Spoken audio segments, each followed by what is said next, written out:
Hello दोस्तों, मैं अमित कुमार सिंह आपका अमित सिविल सर्विसेज एकेडमी में बहुत बहुत स्वागत करता हूं। दोस्तों, मैं आज आपके लिए बिहार करंट अफेयर्स के 3 से 4 जुलाई 2024 के सभी इम्पोर्टेंट बिहार करंट अफेयर्स लेकर हाजिर हूं। दोस्तों, इसमें मैं आज आपके लिए 3 से 4 जुलाई 2024 के सभी इम्पोर्टेंट करंट अफेयर्स को देखूंगा तथा राष्ट्रीय तथा अंतर्राष्ट्रीय घटनाओं को भी इसमें साथ साथ आपके लिए लेकर आया हूं। तो दोस्तों, देर न करिए, चैनल को सब्सक्राइब करिए, दोस्तों में शेयर करिए और चैनल को सब्सक्राइब करिए। तो दोस्तों, अगर आप पीडीएफ प्राप्त करना चाहते हैं तो वो भी हमारे अमित सिविल सर्विसेज एकेडमी से जाकर प्राप्त कर सकते हैं। डेली का पीडीएफ पढ़ने के बाद दोस्तों न आपका एक भी बिहार करंट अफेयर्स छूटेगा, न ही आपका राष्ट्रीय तथा अंतर्राष्ट्रीय खबर। तो चलते हैं आज के पहले क्वेश्चन की तरफ। पटना विश्वविद्यालय के नए कुलपति कौन बने हैं? तो दोस्तों, अजय कुमार सिंह को पटना विश्वविद्यालय का नया कुलपति बनाया गया है। पटना विश्वविद्यालय 1917 ईस्वी में स्थापित किया गया था। बिहार का सर्वाधिक प्रतिष्ठित विश्वविद्यालय है, 1917 में स्थापित। 1886 में स्कूल ऑफ सर्वे के रूप में स्थापित तथा 1924 में बिहार कॉलेज ऑफ इंजीनियरिंग बना। अभियंत्रण शिक्षा का यह केंद्र इसी विश्वविद्यालय का एक अंग हुआ करता था, जिसे जनवरी 2004 में एनआईटी का दर्जा देकर स्वतंत्र कर दिया गया। तो बिहार के शिक्षा मंत्री सुनील कुमार हैं। तो याद रखिए दोस्तों, पटना विश्वविद्यालय के नए कुलपति अजय कुमार सिंह बनाए गए हैं। बिहार के किस इंजीनियरिंग कॉलेज के छात्रों ने प्राकृतिक हवादार वायु प्रवाह प्रणाली का नया डिजाइन व नया तकनीक तैयार किया है? तो देखिए दोस्तों, बख्तियारपुर इंजीनियरिंग कॉलेज के छात्रों ने एक ऐसी तकनीक डिजाइन की है कि ट्रेनों, जनरल और स्लीपर ट्रेनों में यात्रा करने वाले यात्री जो रेलवे से जाते हैं, अगर उनका पंखा चल भी नहीं रहा है या लाइट नहीं है तो उनको दोस्तों क्या होगा, इस डिजाइन के माध्यम से उनको लगातार स्वच्छ हवा उनके तक पहुंचेगी बहुत तेजी से। बख्तियारपुर इंजीनियरिंग कॉलेज के बीटेक के छात्रों ने ट्रेनों में बिजली के उपयोग के बगैर भी पंखों की तरह हवा मिलने के लिए प्राकृतिक हवादार वायु प्रवाह प्रणाली की तकनीक को तैयार किया है। इस तकनीक से बिजली के बचत के साथ साथ पंखों के रखरखाव पर होने वाले भारी भरकम खर्च से भी रेलवे को निजात मिलेगी। इस अभिनव डिजाइन को भारत सरकार के पेटेंट, डिजाइन और ट्रेडमार्क कार्यालय द्वारा पंजीकृत कर मान्यता दी गई है। बख्तियारपुर इंजीनियरिंग कॉलेज के छात्र पीयूष कुमार, तुषार सिन्हा, आर्यन गुप्ता, मुकुल कुमार जो कि 8वीं सेमेस्टर के छात्र, उन्होंने इसको तैयार किया है। बिहार के प्रौद्योगिकी मंत्री सुमित कुमार सिंह हैं। 28 से 30 जून तक रत्नागिरी चिपलूण महाराष्ट्र में आयोजित 8वीं राष्ट्रीय बालक एवं बालिका जूनियर लगोरी प्रतियोगिता में बिहार की टीम ने कौन सा पदक जीता है? तो दोस्तों, राष्ट्रीय लगोरी प्रतियोगिता में कांस्य पदक बिहार की टीम ने जीता है। 8वीं राष्ट्रीय बालक एवं बालिका जूनियर लगोरी प्रतियोगिता 2024 जो 28 से 30 जून तक रत्नागिरी चिपलूण महाराष्ट्र में आयोजित की गई थी, इसमें बिहार की टीम ने शानदार प्रदर्शन करते हुए कांस्य पदक जीता है। यह बिहार लगोरी टीम के लिए ऐतिहासिक उपलब्धि है, क्योंकि इस टीम ने पहली बार राष्ट्रीय स्तर पर पदक हासिल किया है, तो ये बहुत अच्छी बात है। लगोरी 2 टीमों के बीच खेला जाता है, जिसमें प्रत्येक टीम में कम से कम 3 और अधिकतम 9 खिलाड़ी होते हैं, जिसमें 7 पत्थर एक रबर बॉल का उपयोग किया जाता है। प्रत्येक टीम को 9 मौके मिलते हैं, जिसमें 3 खिलाड़ी प्रत्येक को 3 मौके मिल जाते हैं। लगभग 20 फीट की दूरी से खड़े खड़े पत्थरों को गिराने के लिए, ठीक है, इसमें खिलाड़ियों की सहायता होती है। बिहार के खेल मंत्री सुरेंद्र कुमार महता हैं। बिहार के किस जिले में 3 जैन तीर्थंकरों की 35 फुट ऊंची प्रतिमा लगाई गई है? तो सीतामढ़ी में दोस्तों जैन भगवान नमीनाथ स्वामी की 4 कल्याणक स्थली श्री मिथिलापुरी दिगंबर जैन तीर्थ क्षेत्र में आषाढ़ कृष्ण दशमी को जन्म एवं तप कल्याणक महोत्सव हुआ है। इस अवसर पर तीर्थंकर भगवान आदिनाथ, भगवान मल्लीनाथ व भगवान नमीनाथ स्वामी की कमल सहित 35 फुट ऊंची प्रतिमा स्थापित की गई है। ठीक है, जैन धर्म श्रमण संस्कृति से निकला है तथा इसके 24 तीर्थंकर इसके प्रवर्तक हैं, जिसमें प्रथम तीर्थंकर भगवान ऋषभदेव, जिनको आदिनाथ के नाम से भी जाना जाता है, तथा अंतिम तीर्थंकर भगवान वर्धमान महावीर हैं। श्वेतांबर और दिगंबर जैन धर्म के दो संप्रदाय हैं तथा इनके ग्रंथ समय सार व तत्वार्थ सूत्र आदि हैं। जैनों के प्रार्थना स्थल या पूजा स्थल जिनालय या मंदिर कहलाते हैं। जैन धर्म अर्थात जीन भगवान का धर्म होता है। जीन माने जीतने वाला, अहिंस मतलब जीन जो है, जैन धर्म जीन शब्द से निकला है। जीन का मतलब जीतने वाला होता है। अहिंसा जैन धर्म का मूल सिद्धांत है। भगवान महावीर जैन धर्म के 24वें तीर्थंकर थे। भगवान महावीर का जन्म करीब 2500 वर्ष पहले ईसा से 599 वर्ष पूर्व वैशाली गणराज्य के क्षत्रिय कुल में क्षत्रिय परिवार में हुआ था। 30 वर्ष की आयु में महावीर ने संसार से विरक्त होकर राज वैभव त्याग दिया और संन्यास धारण कर लिया। 72 वर्ष की आयु में उन्होंने पावापुरी से मोक्ष की प्राप्ति हुई। इस दौरान उन्होंने महावीर स्वामी के कई अनुयायी बने, जिसमें उस समय के प्रमुख राजा बिंबिसार, कुणिक और चेटक भी शामिल थे। बिहार के किस जिले के कजरा में 185 मेगावाट का सोलर पावर प्लांट लगाने के लिए Bihar state power holding company तथा लार्सन एवं टुब्रो कंपनी के बीच समझौता हुआ? तो लखीसराय में दोस्तों, कजरा लखीसराय में 185 मेगावाट सौर ऊर्जा क्षमता के साथ 254 मेगावाट बैटरी ऊर्जा भंडारण प्रणाली परियोजना के अधिष्ठापन हेतु Bihar state power generation company limited एवं चयनित एजेंसी लार्सन एवं टुब्रो के बीच एकरारनामा पर हस्ताक्षर किया गया। विद्युत भवन में आयोजित कार्यक्रम की अध्यक्षता ऊर्जा विभाग के मंत्री विजेंद्र प्रसाद यादव ने की। इस दौरान ऊर्जा विभाग के प्रधान सचिव सह CMD Bihar state power holding company limited Sanjeev Hans भी रहे। ठीक है दोस्तों, एसपीडीसीएल व बीएसपीसीएल के एमडी महेंद्र कुमार, एनबीपीटीसीएल व बीएसपीटीसीएल के एमडी डॉक्टर नीलेश रामचंद्र देवरे एवं ऊर्जा विभाग की ओएसडी अमृता बैस भी उपस्थित थी। 18 माह में 1470 करोड़ की लागत से इस परियोजना को पूरा किया जाएगा। इसके साथ साथ बिहार सरकार नदी, नहर, तालाब, जलाशय के बाद सरकार पहाड़ों पर भी सोलर प्लांट लगाने की योजना पर काम करेगी। लोकार्नो अवार्ड जीतने वाले पहले भारतीय कौन बने हैं? तो शाहरुख खान बने हैं दोस्तों। 2 जुलाई 2024 को लोकार्नो फिल्म फेस्टिवल के ऑर्गेनाइजर्स ने शाहरुख खान को इवेंट में सम्मानित करने का ऐलान किया। स्विट्जरलैंड में होने वाले इस फिल्म फेस्टिवल में शाहरुख खान को करियर अचीवमेंट अवार्ड से नवाजा जाएगा। शाहरुख खान पार्डो और अल्लाह कैरियर अस्कोना लोकार्नो टूरिज्म से सम्मानित होने वाले पहले भारतीय एक्टर हैं। लोकार्नो फिल्म फेस्टिवल का 77वां संस्करण 7 से 17 अगस्त 2024 तक चलेगा। 1 जुलाई 2024 को लॉस एंजलिस में इंडियन फिल्म फेस्टिवल में किस फिल्म को ग्रैंड जूरी अवार्ड मिला है? तो गर्ल्स विल बी गर्ल्स को। 1 जुलाई 2024 को लॉस एंजलिस में इंडियन फिल्म फेस्टिवल में गर्ल्स बी गर्ल्स को ग्रैंड जूरी अवार्ड मिला है। इस फिल्म को रिचा चड्ढा और अली फजल ने बनाया है। इससे पहले गर्ल्स विल बी गर्ल्स ने 2 और ग्रैंड जूरी अवार्ड जीते थे।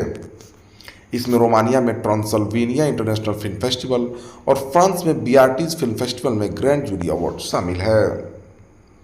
इस फिल्म में कनी कुसरुती और प्रीति पड़िग्रही ने लीड रोल प्ले किया है। गर्ल्स विल बी गर्ल्स एक 2024 Indo French coming of age drama film है। इस फिल्म के राइटर और डायरेक्टर सुची तलाती हैं। 1 जुलाई 2024 को International Chess Federation FIDE World Championship match की मेजबानी का नीलामी किस देश ने जीता है? यानी दोस्तों सिंगापुर ने। 1 जुलाई को इंटरनेशनल चेस फेडरेशन ने Singapore FIDE World Championship match की मेजबानी का ऐलान किया है। सिंगापुर ने यह मुकाबला होस्ट करने के लिए नीलामी में 20.86 करोड़ रुपए जीते हैं। वर्ल्ड चैंपियनशिप मैच की मेजबानी के लिए फीडे को 3 एप्लीकेशन मिले थे, जिसमें से 2 भारत से और 1 सिंगापुर से थे। यह मुकाबला भारतीय ग्रैंडमास्टर डी गुकेश और वर्ल्ड चैंपियन चीन के डिंग लिरेन के बीच 20 नवंबर और 15 दिसंबर को खेला जाएगा। 17 साल के गुकेश ने अप्रैल महीने में टोरंटो में कैंडिडेट शतरंज टूर्नामेंट जीता था। वह ऐसा करने वाले सबसे युवा खिलाड़ी बने थे। आईसीसी T20 रैंकिंग में नंबर 1 ऑलराउंडर कौन बने हैं? तो दोस्तों यह हार्दिक पांड्या बने हैं। 3 जुलाई 2024 को इंटरनेशनल क्रिकेट काउंसिल ने नई T20 रैंकिंग जारी की है। इसमें टीम इंडिया के स्टार खिलाड़ी हार्दिक पांड्या को नंबर 1 रैंक मिली है। इससे पहले हार्दिक इस लिस्ट में तीसरे नंबर पर थे। T20 में ऑलराउंडर्स की रैंकिंग में 222 रेटिंग के साथ हार्दिक पांड्या फर्स्ट पोजीशन पर आ गए हैं। बीसीसीआई प्रमुख रोजर बिन्नी है, आईसीसी के चेयरमैन ग्रेगर बार्कले हैं। 3 जुलाई 2024 को भारत और किस देश की सेनाओं के बीच संयुक्त सैन्य अभ्यास नोमैडिक एलिफेंट की शुरुआत हुई है? तो मंगोलिया और भारत के बीच दोस्तों 3 जुलाई 2024 को भारत और मंगोलिया की सेनाओं के बीच संयुक्त सैन्य अभ्यास नोमैडिक एलिफेंट की शुरुआत हुई। मेघालय के उमरोई में शुरू हुआ अभ्यास का 16वां संस्करण है। इस अभ्यास का उद्देश्य अर्ध शहरी और पहाड़ी इलाकों में आतंकवाद विरोधी अभियानों के लिए संयुक्त सैन्य क्षमताओं को बढ़ाना है। पिछले साल नोमैडिक एलिफेंट का 15वां संस्करण मंगोलिया के उलान बटोर में हुआ था। नोमैडिक एलिफेंट अभ्यास पहली बार 2006 में शुरू हुआ था। देखिए दोस्तों, अगर मंगोलिया की राजधानी की बात किया तो उलान बटोर है। मुद्रा यहाँ का मंगोलियाई तुगरिक है। मंगोलिया का राष्ट्रपति मंगोल उल्सियन एनखिर्ग्लच हैं। मेघालय की राजधानी की अगर बात किया तो शिलोंग है। मुख्यमंत्री कॉनराड संगमा है। आधिकारिक भाषा गारो एवं खासी है। राज्यपाल मेघालय के फागू चौहान हैं। 2 जुलाई 2024 को केंद्र सरकार ने किसे नया डिप्टी नेशनल सिक्योरिटी एडवाइजर नियुक्त किया है? तो टीवी रविचंद्रन को। 2 जुलाई 2024 को केंद्र सरकार ने टीवी रविचंद्रन को नया डिप्टी नेशनल सिक्योरिटी एडवाइजर नियुक्त किया है। रविचंद्रन को विक्रम मिस्त्री की जगह नियुक्त किया गया है, जिन्हें विदेश सचिव बनाया गया है। टीवी रविचंद्रन अभी इंटेलिजेंस ब्यूरो के डिप्टी चीफ और स्पेशल डायरेक्टर के पद पर हैं। रविचंद्रन के साथ ही पवन कपूर को भी डिप्टी एनएसए बनाया गया। पूर्व रॉ चीफ राजिंदर खन्ना को एडिशनल एनएसए नियुक्त किया गया है। अजित डोभाल भारत के मौजूदा एनएसए हैं, जिनकी टीम में 3 डिप्टी एनएसए और 1 एडिशनल एनएसए है। भारत सरकार ने किस बैंक के साथ महामारियों के खिलाफ तैयारियों के लिए एक ऋण पत्र पर हस्ताक्षर किया है? तो एशियाई विकास बैंक के साथ। भारत सरकार ने भारत की स्वास्थ्य प्रणाली की तैयारियों और भविष्य की महामारियों के खिलाफ बेहतर व्यवस्था विकसित करने के लिए एशियाई विकास बैंक के साथ $170 मिलियन के नीति आधारित ऋण पत्र पर हस्ताक्षर किए हैं। भारत सरकार के स्वास्थ्य मंत्री जगत प्रसाद नड्डा हैं। एशियाई विकास बैंक एक क्षेत्रीय विकास बैंक है, जिसकी स्थापना 19 दिसंबर 1966 को एशियाई देशों के आर्थिक विकास के सुगमीकरण के लिए की गई थी। एशियाई विकास बैंक का मुख्यालय मंडुलियोंग फिलीपींस में है। मात्सुगु अस्कावा एशियाई विकास बैंक के अध्यक्ष और एडीबी के निदेशक मंडल के अध्यक्ष हैं। डिक सूप हाल ही में किस देश के नए प्रधानमंत्री बने हैं? तो नीदरलैंड के पूर्व मुखिया प्रमुख डिक सूप ने हाल ही में देश के नए पीएम के रूप में शपथ ली है। 67 वर्षीय सूप ने मार्क रूटे का स्थान लिया है। मार्क रूटे को हाल ही में नाटो का अगला महासचिव बनाया गया है। भारतीय प्रधानमंत्री नरेंद्र मोदी ने भी डिक सूप को बधाई दी है। नीदरलैंड यूरोप महाद्वीप का एक प्रमुख देश है, जिसकी राजधानी एम्स्टर्डम है। आधिकारिक भाषा यहाँ का डच है। द हेग को प्रशासनिक राजधानी का दर्जा भी प्राप्त है। 14वें क्वेश्चन की तरफ, हाल ही में किस बैंक ने एमएसएमई सहज सुविधा की शुरुआत की है? तो एसबीआई ने दोस्तों।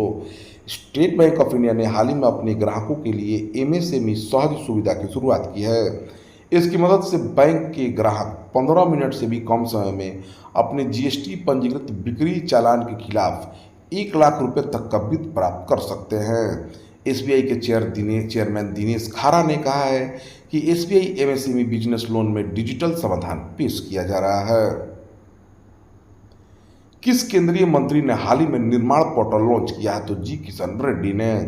केंद्रीय कोयला तथा खान मंत्री जी किशन रेड्डी ने हाल ही में राष्ट्रीय सिविल सेवा परीक्षा के मुख्य परीक्षा के उम्मीदवारों की मदद के लिए निर्माण पोर्टल लॉन्च किया है। इसके पहल के तहत योग्य यूपीएससी उम्मीदवारों को 1 लाख रुपए की सहायता प्रदान की जाएगी।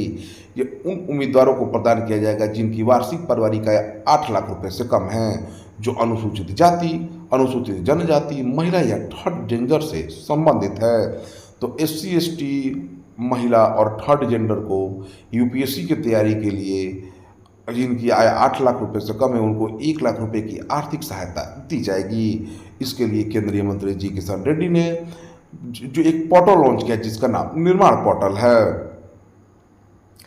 प्यूमा इंडिया ने किन युवा खिलाड़ियों को अपना ब्रांड एम्बेसडर बनाया है? तो रियान पराग और नीतीश कुमार रेड्डी को। अग्रणी खेल ब्रांड प्यूमा इंडिया ने 2 नए ब्रांड एम्बेसडर की घोषणा की है, रियान पराग और नीतीश कुमार रेड्डी। रियान पराग, जिन्होंने आईपीएल में धूम मचाया था, ये 22 साल के हैं, गुवाहाटी असम से खेलते हैं, दाएं हाथ के बल्लेबाजी और क्रिकेट लीग में अनकैप्ड खिलाड़ियों में सबसे अधिक रन इन्होंने बनाया है। 2018 अंडर 19 क्रिकेट विश्व कप में विजेता भारतीय टीम अंडर 19 टीम का हिस्सा थे। नीतीश कुमार रेड्डी उभरते ऑलराउंडर 21 साल की उम्र के हैं, आंध्र प्रदेश से है, बल्लेबाजी और गेंदबाजी दोनों में अच्छा प्रदर्शन किया है उन्होंने। जीवों की पूरी सूची तैयार करने वाला पहला देश कौन बन गया? तो वो भारत है दोस्तों। भारतीय जीव जंतुओं की सूची पोर्टल भारत में पाई जाने वाली जीव जंतुओं की प्रजातियों पर पहला व्यापक दस्तावेज है। भारत अपने संपूर्ण जीव जंतुओं की सूची को तैयार करने वाला दुनिया का पहला देश बन गया है, जिसमें 1,04,561 प्रजातियां शामिल हैं। रविवार को कोलकाता में भारतीय प्राणी सर्वेक्षण के 109वें स्थापना दिवस के अवसर पर केंद्रीय पर्यावरण मंत्री भूपेंद्र यादव ने भारतीय जीव जंतुओं की सूची पोर्टल लॉन्च की है। यादव ने कहा कि भारत जैव विविधता संरक्षण में वैश्विक चैंपियन है। उन्होंने एक पेड़ माँ के नाम पहल को पर्यावरण संरक्षण के प्रति देश की प्रतिबद्धता का प्रमाण बताया। भारत में मौजूदा 1358 पक्षी प्रजातियों में से 79 स्थानिक हैं, यानी दुनिया में कहीं और नहीं पाई जाती हैं। पश्चिमी घाट जैव भौगोलिक क्षेत्र में इन प्रजातियों की संख्या सबसे ज़्यादा 28 है, जबकि अंडमान और निकोबार समूह स्थानिकता के मामले में सबसे महत्वपूर्ण क्षेत्र है। तो दोस्तों, यह रहा 3 से 4 जुलाई 2024 के सभी इम्पोर्टेंट बिहार करंट अफेयर्स, राष्ट्रीय तथा अंतर्राष्ट्रीय घटनाओं के साथ। तो ऐसे ही डेली, मंथली, ईयरली वीडियो प्राप्त करने के लिए आप हमारे चैनल से जरूर जुड़िए दोस्तों। Thank you for watching my videos.